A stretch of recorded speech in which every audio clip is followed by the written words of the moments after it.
Welcome to Pratap classes. दोस्तों, Pratap classes के YouTube channel पर आपका स्वागत है। आज है 14 मई 2025 और 14 मई 2025 के जितने भी इंडिया और वर्ल्ड के जो करंट अफेयर्स के क्वेश्चन बनते हैं, आज उनका अपने डिस्कशन करेंगे। पूरा वीडियो ध्यान से देखना और लास्ट में आपसे क्वेश्चन पूछूंगा जिनके जवाब आपको कॉमेंट बॉक्स में देना होगा। आज अपने पढ़ेंगे कि दीपिका कुमारी का तीरंदाजी विश्व कप स्टेज 2 के अंदर कौन सा पदक जीता और त्रिशक्ति नारी नाविका अभियान समुद्र प्रदक्षिणा की शुरुआत हुई है और भारत में किस राज्य ने सबसे अधिक कुल प्रजनन दर रहा है, इनकी आज हम चर्चा करेंगे पूरे लेटेस्ट न्यूज़ के साथ में। डेली आपको सुबह ये करंट अफेयर्स की क्लास आपको मिलती है। तो ये फर्स्ट ग्रेड यूपीएससी एसएसजीडी पटवार रेलवे वीडियो सभी के लिए ये क्लास आपके लिए रामबाण साबित है। जो डेली क्लास देखता है उसी को फ़ायदा मिलेगा। तो करते हैं स्टार्ट आज की क्लास 14 मई 2025। सबसे पहले हम करेंगे कल के क्वेश्चनों को रिवाइज। देखिए, भारत के राष्ट्रपति ने किस सुप्रीम कोर्ट के न्यायमूर्ति को राष्ट्रीय विधिक सेवा प्राधिकरण नालसा का नया कार्यकारी अध्यक्ष नियुक्त किया? तो न्यायमूर्ति सूर्यकांत को। दिल्ली पुलिस की पहल नई दिशा शिक्षा की ओर लौटता मार्ग, इसका मुख्य उद्देश्य कि स्कूल छोड़ चुके बच्चों को औपचारिक शिक्षा में पुनः शामिल करना। 10 मई 2025 को भोपाल में आयोजित अंतर्राज्यीय नियंत्रण बोर्ड की बैठक में ताप्ती बेसिन मेगा रिचार्ज परियोजना के लिए किसके बीच समझौता हुआ? तो मुख्यमंत्री मोहन यादव और देवेंद्र फडणवीस के बीच। स्वरम एआई द्वारा विकसित बुलबुल V2 किस प्रकार की तकनीक है? तो टेक्स्ट टू स्पीच पर आधारित। विराट कोहली ने टेस्ट क्रिकेट से संन्यास की घोषणा कब की? 12 मई 2025। भारत EU FTA वार्ताओं का 11वां दौर कब और कहां आयोजित हो रहा है? तो 12 से 16 मई 2025 ब्रुसेल्स के अंदर। भारत ने 11 मई 2025 को राष्ट्रीय प्रौद्योगिकी दिवस किस विषय के तहत बनाया? तो नवाचार के माध्यम से टिकाऊ भविष्य को सशक्त बनाना। तो ये थे कल के क्वेश्चनों का रिवाइज हमने कर लिया, क्योंकि साथ साथ में रिवाइज करना बहुत ज़रूरी है और डेली आपको टेस्ट वगैरह मिलता ही मिलता है। ये अपनी वार्षिक करंट 2025 की टेस्ट सीरीज है, इसमें आपको डेली टेस्ट मिलता है, डेली PDF मिलती है, वीकली टेस्ट है, वीकली PDF है, मंथली टेस्ट, सब कुछ आपको मिलता है। बस आप निरंतर पढ़ो, अच्छे तरीके से पढ़ो और डेली क्लास में आप बस निरंतर पढ़ो, अच्छे तरीके से पढ़ो। डेली क्लास आपको जो मिल रही है ना, उसको आप अच्छे तरीके से ज्वाइन कर रखो, क्योंकि डेली क्लास आप तभी देखोगे तभी आपका करंट अफेयर्स का पर्सन सही हो पाएगा। क्योंकि डेली क्लास अगर देखने से मैं कहता हूँ पूरी डिटेल पूरा फैक्ट आपको सिर्फ 15 मिनट की क्लास में मिलता है और गजब तरीके का आपको क्वेश्चन है वो एग्जाम के अंदर देखने को मिलता ही मिलता है। तो करते हैं स्टार्ट आज की क्लास 14 मई 2025 की। तो जितने भी साथी लाइव जुड़ चुके हैं, कर दें एक बार सभी साथी सेशन को लाइक शेयर करें। स्टार्ट आज की क्लास। पहला क्वेश्चन आपके सामने देखो, भारत की किस शीर्ष तीरंदाज ने 11 मई 2025 को शंघाई में आयोजित तीरंदाजी विश्व कप स्टेज 2 के अंदर कांस्य पदक जीता है? ये देखो आपके सामने तस्वीर के अंदर है, इनका नाम है दीपिका कुमारी। तो तीरंदाज की ये खिलाड़ी है दीपिका कुमारी। इन्होंने 11 मई 2025 को शंघाई, कहाँ पर है? शंघाई चीन के अंदर है। और कहाँ पर आयोजित हुई है? तीरंदाजी विश्व कप स्टेज 2 में अंदर इन्होंने कांस्य पदक जीता है। तो हमारे इस क्वेश्चन का राइट आंसर हो जाएगा दीपिका कुमारी। देखो, आयोजन तीरंदाजी विश्व कप स्टेज 2 शंघाई चीन के अंदर हुआ मई 2025। कौन सा पदक जीता? कांस्य पदक जीता। सेमीफाइनल में लिम सिहोन, विश्व नंबर 1 है, कोरिया की है, उससे हराई। और कांस्य मुकाबले में कांग चे यंग, क्या है? कांग चे यंग, कोरिया। तो कांस्य मुकाबले में इनको हराया। अब भारत की इसके अंदर कुल स्थिति देखें तो भारत ने इसके अंदर टोटल 6 पदक जीते हैं। कितने पदक जीते? 6 पदक जीते। और कंपाउंड इवेंट से 5 पदक जीते हैं, जिसमें मधुरा दामणकर के 3 पदक भी इसके अंदर शामिल है। अब टोटल आपको क्या क्या चीज़ें याद रखनी है? दीपिका कुमारी ने कांस्य पदक जीता। कांस्य मुकाबले में किसको रहा? कांग चे यंग, कोरिया की है, इनको रहा। और इसके अंदर भारत ने टोटल कुल 6 पदक जीते हैं। और आयोजन कहाँ पर हुआ? शंघाई चीन के अंदर। बस इतनी चीज़ें आपको याद करनी है बस। अगला देखो, नौसेना कमांडरों का सम्मेलन 2025 का पहला चरण किस स्थान पर आयोजित हुआ था? ये इस प्रकार के सम्मेलन ना, ये नौसेना है, वायुसेना है, थल सेना के जितने भी सम्मेलन होते हैं उनको आप अच्छे तरीके से भी पढ़िया करो, क्योंकि एग्जाम में सीधे सीधे क्वेश्चन पुटअप होते हैं। तो नौसेना कमांडरों का पहला 2025 के अंदर पहला चरण कहाँ पर हुआ था? कारावार कर्नाटक के अंदर। ऑप्शन नंबर बी, कहाँ पर हुआ था? कारावार कर्नाटक के अंदर। अगर दूसरा चरण आपसे पूछे, दूसरा चरण हुआ था नई दिल्ली के अंदर। कहाँ पर हुआ था? दूसरा चरण हुआ था नई दिल्ली के अंदर। ठीक है, अब देखो डिटेल। नौसेना कमांडरों का सम्मेलन 2025 आयोजन तिथि 2 चरणों में हुआ था। 5 से 6 अप्रैल 2025 को पहला चरण और 7 से 10 अप्रैल 2025 को दूसरा चरण हुआ था। दोनों की तारीख याद रखना, 5 से 6 अप्रैल पहला चरण और 7 से 10 अप्रैल दूसरा चरण। पहला चरण हुआ था कारावार कर्नाटक में, दूसरा चरण हुआ था नई दिल्ली में नौसेना भवन के अंदर आयोजन किया गया। पहले चरण का उद्घाटन रक्षा मंत्री राजनाथ सिंह ने किया और दूसरे चरण की अध्यक्षता नौसेना प्रमुख एडमिरल दिनेश त्रिपाठी ने की थी। यानी कि दिनेश कुमार त्रिपाठी है, उन्होंने नौसेना प्रमुख हैं, तो उन्होंने अध्यक्षता करी। पहले चरण की अध्यक्षता रक्षा मंत्री राजनाथ सिंह ने करी थी। ये पॉइंट टू पॉइंट है ना, इनको अच्छे तरीके से। SRS रिपोर्ट 2021 के अनुसार भारत में किस राज्य ने सबसे अधिक कुल प्रजनन दर TFR दर्ज की है? SRS का मतलब क्या होता है? SRS का मतलब होता है रजिस्ट्रेशन, सैंपल रजिस्ट्रेशन सिस्टम। ये रिपोर्ट आई है 2021 के अनुसार। तो भारत में किस राज्य ने सबसे अधिक कुल प्रजनन दरें दर्ज की है सबसे ज्यादा? तो वो की है बिहार ने। ऑप्शन नंबर सी, किसने की है? बिहार ने। देखो, कुल प्रजनन दर राष्ट्रीय स्तर की बात करें तो 2021 के अंदर भारत की कुल प्रजनन दर कितनी रही है? 2.0। कितनी रही है? 2.0। और यह 2020 के समान स्तर पर स्थिर है, यानी कि 2020 के समान ही अब की बार 2021 के अंदर रही है। सबसे अधिक जो कुल प्रजनन दर वाला राज्य है वो है बिहार। बिहार के अंदर सबसे अधिक कितनी है? 3.0 दर्ज की गई है। ठीक है, 3.0। और टोटल भारत की वैसे बात करें तो औसत बात करें तो 2.0 है। सबसे कम प्रजनन दर वाली राज्य या केंद्र शासित प्रदेश है तो वो है दिल्ली और पश्चिम बंगाल। इनमें सबसे कम है 1.4 दर्ज की गई है। ठीक है, और इस रिपोर्ट का नाम है sample registration system SRS report 2021। तो ये आंकड़े हैं, इनको अच्छे तरीके से याद करना। कुल प्रजनन दर 2021 के अंदर भारत की पूछे तो 2.0 है। ठीक है, और सबसे अधिक वाला प्रजनन दर वाला राज्य है बिहार और सबसे कम है दिल्ली और पश्चिम बंगाल। ये आंकड़े याद कर लेना बढ़िया तरीके से। भारत के उपराष्ट्रपति जगदीप धनखड़ ने किस राज्यपाल द्वारा लिखित आत्मकथा जनता की कहानी मेरी आत्मकथा का विमोचन किया है? ये लीजिए, भी आने वाले एग्जाम के अंदर ये प्रश्न आएगा कि इस पुस्तक के लेखक कौन है। क्या है? इनकी आत्मकथा है जनता की कहानी मेरी आत्मकथा। तो किसकी है?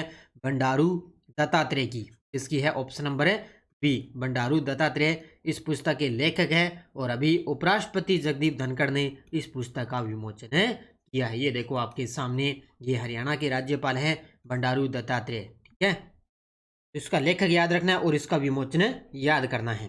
देखो, पुस्तक विमोचन भारत के उपराष्ट्रपति जगदीप धनखड़ ने हरियाणा के राज्यपाल बंडारू दत्तात्रेय की आत्मकथा है जनता की कहानी मेरी आत्मकथा का विमोचन किया गया।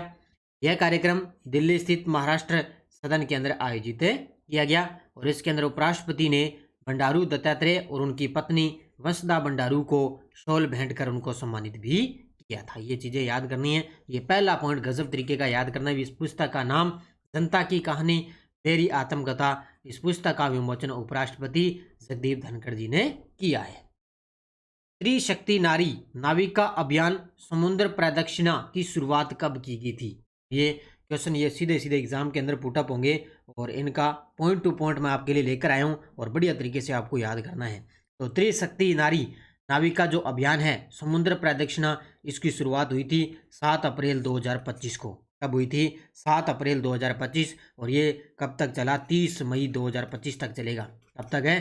7 अप्रैल 2025 को तो इसकी शुरुआत हुई थी और 30 मई 2025 तक ये अभियान चलेगा। कौन सा है? समुद्र प्रदक्षिणा। देखो, शुभारंभ, अभियान का शुभारंभ हुआ था 7 अप्रैल 2025 को। क्या है? यह एक अनूठा संयुक्त सेवा महिला समुद्री यात्रा अभियान है। महिलाओं का एक समुद्री यात्रा अभियान है जिसकी शुरुआत 7 अप्रैल 2025 को।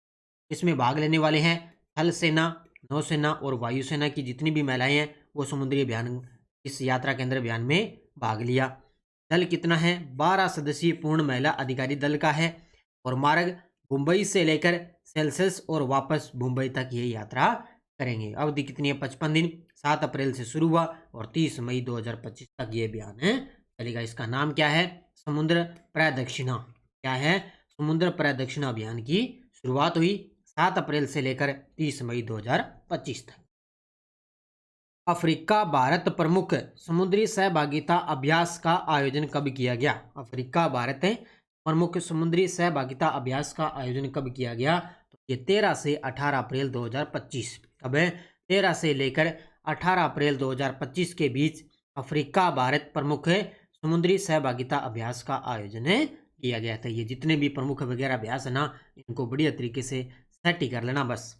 तो अभ्यास का नाम अफ्रीका भारत समुद्री प्रमुख समुद्री ओजा अभ्यास। अर्थ क्या है? संस्कृत में एकता, यानी कि इसका संस्कृत में अर्थ पूछे तो अर्थ है इसका एकता बनाए रखना। पहला संस्करण उद्घाटन हुआ था। आयोजन अवधि 13 से 18 अप्रैल 2025, 6 दिनों तक ये अभ्यास चला और 2 चरणों में आयोजित हुआ था। पहला हार्बर चरण 13 से 15 अप्रैल और समुद्री चरण 16 से 18 अप्रैल। 2 चरणों के अंदर अभ्यास आयोजित हुआ और इसका मेजबान भारतीय नौसेना और तंजानिया पीपल्स डिफेंस फोर्स द्वारा सह मेजबानी इसकी की गई थी। ये देखो बड़े गजब के प्रश्न है और पॉइंट टू पॉइंट मैं आपको बढ़िया तरीके से करवा रहा हूँ। ये सीधे सीधे एग्जाम के अंदर आपको देखेंगे। 2 चरणों के अंदर आयोजित हुआ 13 से 15 अप्रैल और 16 से 18 अप्रैल। मेजबान भारतीय नौसेना और तंजानिया पीपल्स डिफेंस फोर्स के बीच में इसका आयोजन किया गया। अगला देखो, अभ्यास आक्रमण का आयोजन किसने किया था? क्या बात है भी, गजब का प्रश्न है। स्टार लगा लो इस प्रश्न को। जैसे अभी ऑपरेशन सिंदूर चला था ना, ऑपरेशन सिंदूर चला, उसके बाद में जैसे पहलगाम में हमला हुआ, उसके बाद में अभ्यास चला था आक्रमण। इसमें अभ्यास चला था आक्रमण इस किसके द्वारा? भारतीय वायुसेना के द्वारा भारतीय वायुसेना के द्वारा अभ्यास आक्रमण का आयोजन किया गया। और वर्तमान में वायुसेना प्रमुख कौन है? अमरप्रीत सिंह। कौन है? अमरप्रीत सिंह वर्तमान में वायुसेना के प्रमुख हैं। देखो, आयोजन अभ्यास आक्रमण भारतीय वायुसेना द्वारा आयोजित। उद्देश्य क्या है? पर्वतीय और मैदानी इलाकों में हवाई हमलों की रणनीति को मजबूत करना, युद्धक परिस्थितियों में तत्परता सुनिश्चित करना। हवाई हमलों की जो रणनीति है उसको मजबूत किया जाएगा अभ्यास आक्रमण के जरिए। प्रारंभ, यह अभ्यास विशेष रूप से जम्मू कश्मीर के पहलगाम में 22 अप्रैल 2025 को हुए आतंकी हमले के बाद में ये शुरू किया गया था। अब ये जितने भी पहलगाम से रिलेटेड जितने भी क्वेश्चन बन रहे हैं उनको अच्छे तरीके से पढ़ते ही जाना। बस कहीं से कहीं किसी भी एग्जाम में घुमा फिरा कर प्रश्न आएगा। 22 अप्रैल 2025 को पहलगाम में आतंकी हमला हुआ, उसके बाद में अभ्यास आक्रमण का आयोजन किया गया। अंतर्राष्ट्रीय अंतरिक्ष स्टेशन के लिए सोयूज MS-23 मिशन को कहां से प्रक्षेपित किया गया था? अंतर्राष्ट्रीय अंतरिक्ष स्टेशन के लिए जो सोयूज MS-23 है उस मिशन को कहां से प्रक्षेपित किया गया? तो ये कजाकिस्तान का बेकोनूर कोस्मोड्रोम, यहाँ से कजाकिस्तान का बेकोनूर कोस्मोड्रोम है, वहां से इसको प्रक्षेपित किया गया था। किसके लिए? अंतर्राष्ट्रीय अंतरिक्ष स्टेशन के लिए। और अभी आपको पता है मई 2025 के अंदर अपने वो यूपी के है ना, वो शुभांशु शुक्ला, वो अंतर्राष्ट्रीय अंतरिक्ष स्टेशन के लिए इसकी यात्रा करेंगे और पहले भारतीय बनने जा रहे हैं। तो अंतर्राष्ट्रीय अंतरिक्ष स्टेशन के लिए सोयूज MS-23 मिशन का प्रक्षेपण 8 अप्रैल 2025 को कजाकिस्तान के बेकोनूर कोस्मोड्रोम से सफलतापूर्वक इसको संपन्न हुआ है।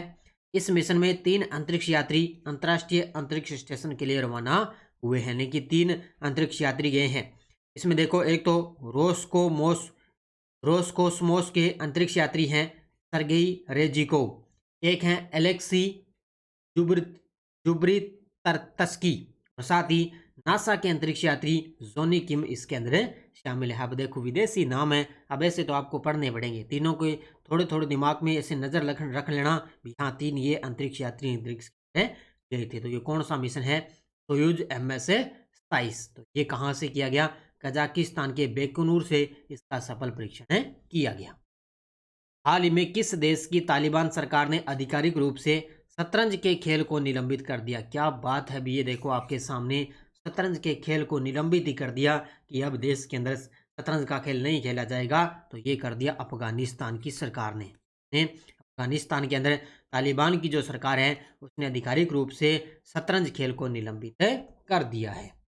अफगानिस्तान में तालिबान शासन ने आधिकारिक रूप से शतरंज के खेल को निलंबित कर दिया, यह कहते हुए कि इस्लामी कानून के ये अनुरूप नहीं है, यानी कि जो इस्लामी कानून है उसके अनुरूप नहीं है। और घोषणाकर्ता अतल मसवानी तालिबान खेल निदेशालय के प्रवक्ता है, उन्होंने घोषणा कर दी है कि शतरंज का जो खेल है उसको निलंबित किया जाता है। ये चीज़ें सारी नोट कर लेना। अब देखो आपके सामने वन लाइनर करंट क्या है। पहला है, किस राज्य विधानसभा द्वारा पिछड़ा वर्ग आरक्षण 23% से बढ़ाकर 42% करने संबंधी प्रस्ताव पारित किया? तो तेलंगाना की सरकार ने। पॉइंट नोट कर लेना कि तेलंगाना की जो विधानसभा है उसने जो पिछड़ा वर्ग है ना उसमें 23% से बढ़ाकर उसको कितना कर दिया? 42% कर दिया है। दूसरा है, राष्ट्रीय कौशल विकास निगम और पंडित दीनदयाल ऊर्जा विश्वविद्यालय द्वारा संयुक्त रूप से स्थापित उत्कृष्टता केंद्र का शुभारंभ 21 अप्रैल 2025 को कहाँ किया गया? गांधीनगर, गुजरात के अंदर। ये भी पॉइंट नोट कर लेना, दोनों के दोनों प्रश्न आने वाले एग्जाम के अंदर पूरी आने की संभावना है। ये उत्कृष्टता केंद्र का शुभारंभ कहाँ पर किया गया? गांधीनगर, गुजरात के अंदर। तो ये थे 2 क्वेश्चन वन लाइनर। ये टेलीग्राम ग्रुप है, कोई सूचना आती है, कोई लिंक, कोई नोटिफिकेशन, सब आपको टेलीग्राम पे सूचना मिलती है। पिछले वीडियो क्वेश्चन क्या था? WBL विश्व मैच प्ले बिलियनर्स चैंपियनशिप के फाइनल में किस भारतीय खिलाड़ी ने रजत पदक जीता? ये जीता है पंकज अडवाणी ने। बहुत सारे विद्यार्थियों ने बड़े गजब के जवाब दिए, उन सभी को बहुत बहुत शुभकामनाएं।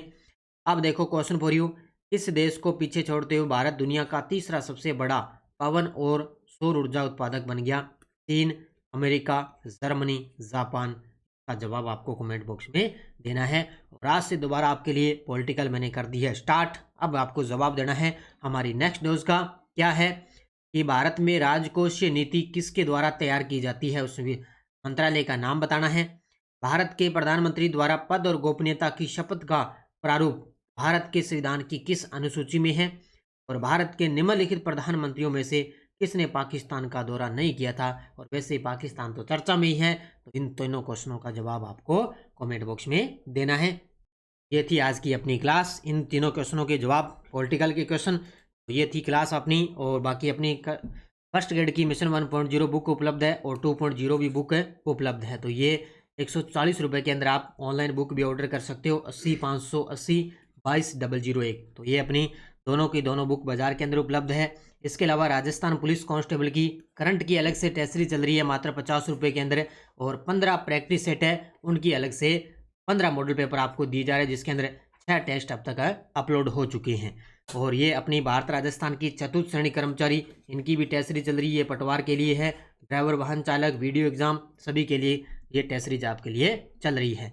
बाकी बुक अपनी बाजार के अंदर उपलब्ध है और लगातार आपको करंट की क्लास मिलती रहेगी। तो सभी साथी कर दें वीडियो को जाते जाते लाइक शेयर, निरंतर पढ़ें, मेहनत करें और लगातार आप क्लास देखें। जो डेली क्लास देखता है करंट की उसी को फायदा मिलेगा। तो धन्यवाद। जय हिंद, जय भारत, जय राजस्थान।